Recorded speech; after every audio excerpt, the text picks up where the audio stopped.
Today, our journal club will discuss a paper uncovering the pathophysiology of ulcerative colitis. The large intestine is an integral part of the digestive system responsible for reabsorbing water, forming feces, and is home to many bacteria. Ulcerative colitis, or UC, a chronic inflammatory bowel disease, causes a sore called an ulcer to form inside the lining of the large intestine. UC is most prevalent in North America with 291 cases per 100,000 people annually and tends to affect Caucasians aged 15 to 30. Symptoms include bloody stool, diarrhea, and abdominal pain. There is currently no cure for UC, but symptoms can be managed through surgery or drugs like Infliximab, a monoclonal antibody targeting pro-inflammatory cytokines such as tumor necrosis factor, or TNF. Causes of UC can be genetic due to gut dysbiosis, especially by H. pylori infection, obesity, a high-fat diet, or HFD, etc. Literature suggests that HFDs disturb gut homeostasis by changing bile acid, or BA, abundance and composition. BAs normally facilitate lipid digestion but are cytotoxic in high amounts. BA tolerance mechanisms in intestinal cells are activated in response to the presence of BAs and function to detoxify them. Without these mechanisms, BAs would damage the intestinal lining, causing inflammation. Some studies also show a decreased efficacy of infliximab due to BAs, but it was unknown why. However, I found that the literature also shows conflicting evidence indicating BAs may play a protective role in UC in some conditions. The mechanism behind BAs, BA tolerance, and UC was all unknown until a study by Zeng and colleagues investigated this. In this study, the authors sought to investigate some important questions regarding UC, especially with the current gaps in understanding. The most important question was about the cause of UC. They examined diet, specifically HFDs, as the literature indicates that excess fat intake is associated with UC development and can impair infliximab responsiveness.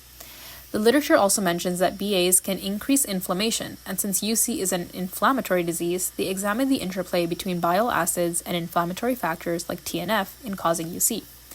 Based on this knowledge, the authors speculated that HFDs increase BA levels, which in turn heightens inflammation and hinders BA-detoxification, exacerbating UC progression and reducing infliximab response as a result. The authors propose that BAs are what cause HFDs to lead to UC, as they render cells unable to detoxify BAs, subsequently increasing inflammation. This hypothesis aims to address the gap in understanding of infliximab resistance and the uncertainty regarding the cause of UC and the role of BAs. It seeks to gauge the potential of targeting BAs as a new therapy for UC. Here is the outline that I will follow for the rest of the presentation.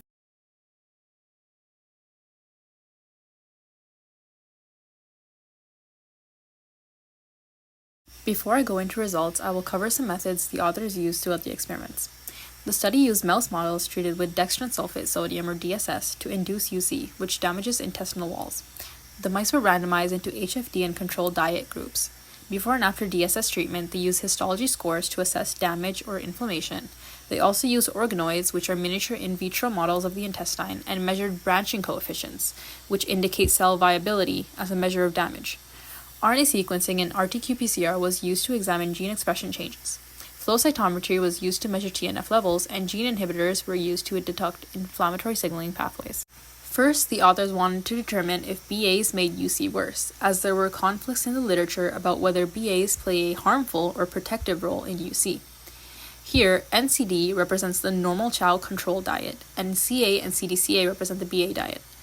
As shown, the BA diets result in significantly higher histology scores, indicating that BA diet causes significantly greater inflammation compared to the control diet. The 4 stars here represent a p-value less than 0.0001, signifying a highly significant difference in damage between the mice on the different diets.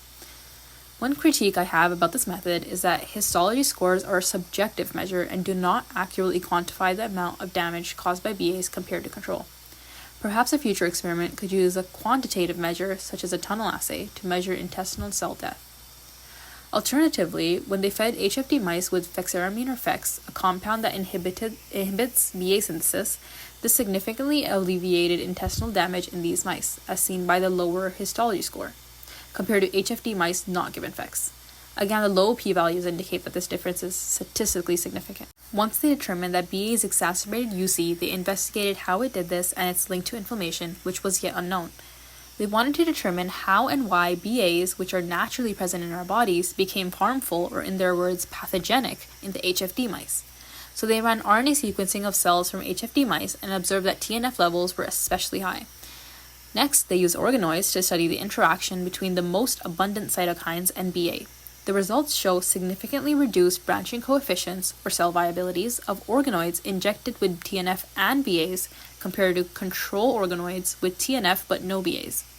Although these results are significant, to me they are not very convincing because the interactions between the other cytokines and BAs were not shown. Without seeing these results, I cannot be sure that the other cytokines are not also causing BAs to become cytotoxic. They then sought to determine why BA became cytotoxic during inflammation. They compared gene expression between DSS mice and control mice and found that in DSS mice, the expression of BA-detoxification genes were downregulated.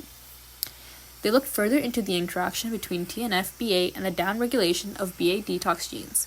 You can see here that there is significantly lower expression of these BA detox genes in TNF-treated organoids relative to control.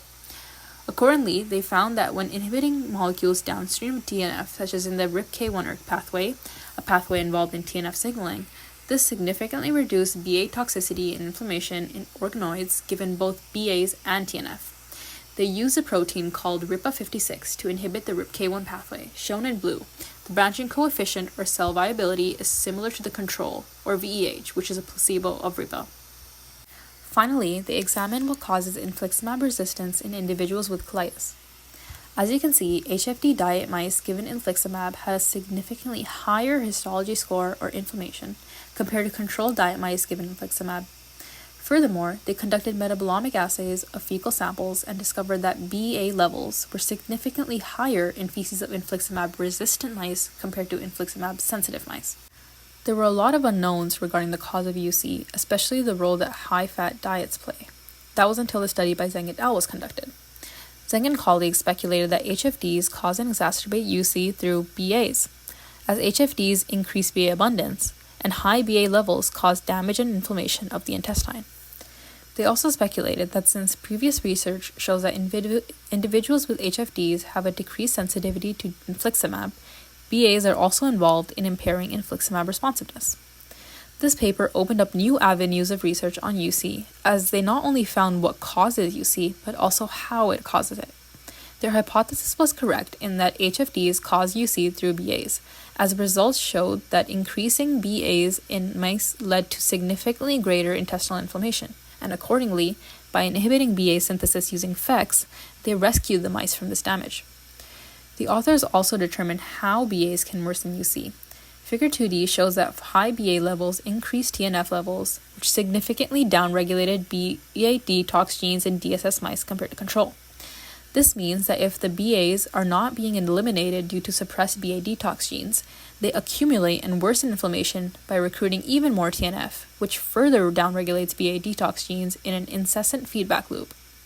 This means that TNF transforms BA to become cytotoxic in high amounts, and that TNF and BA both synergistically worsen UC, as seen in Figure 2F, which shows that organoids with TNF and BAs had significantly more cell death than organoids with just TNF.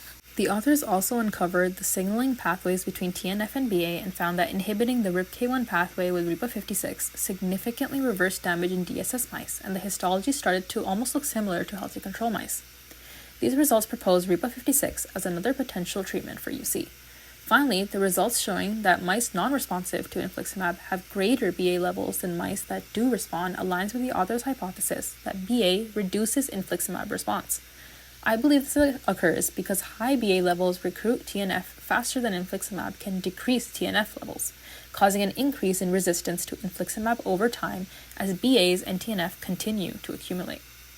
Some limitations of the study include missing data from the effect of other cytokines on BA, the use of subjective and potentially inaccurate histology scores, and limited analysis of different BA subtypes and their effects on different cell types. One study by Zhou et al. Demonstrates that certain BAs have anti-inflammatory effects on certain cells, which conflicts with the results of this paper that BA has pro-inflammatory effects. Future experiments should look more into the different type of BAs and their implications on different cells using cell culturing and metabolomic assays. Future research should be done on potential UC therapies discovered in this paper, like anti-BA drugs or RIPA56. Additionally, it remains unanswered how exactly TNF transforms BA to become cytotoxic. But overall, not only do the results of this paper resolve the uncertainty in the role of BA in UC and in the cause of infliximab resistance, but they also inspire novel therapeutic strategies, such as BA as a drug target, which can potentially prevent the onset of UC. Thank you, and here are some questions and things to think about.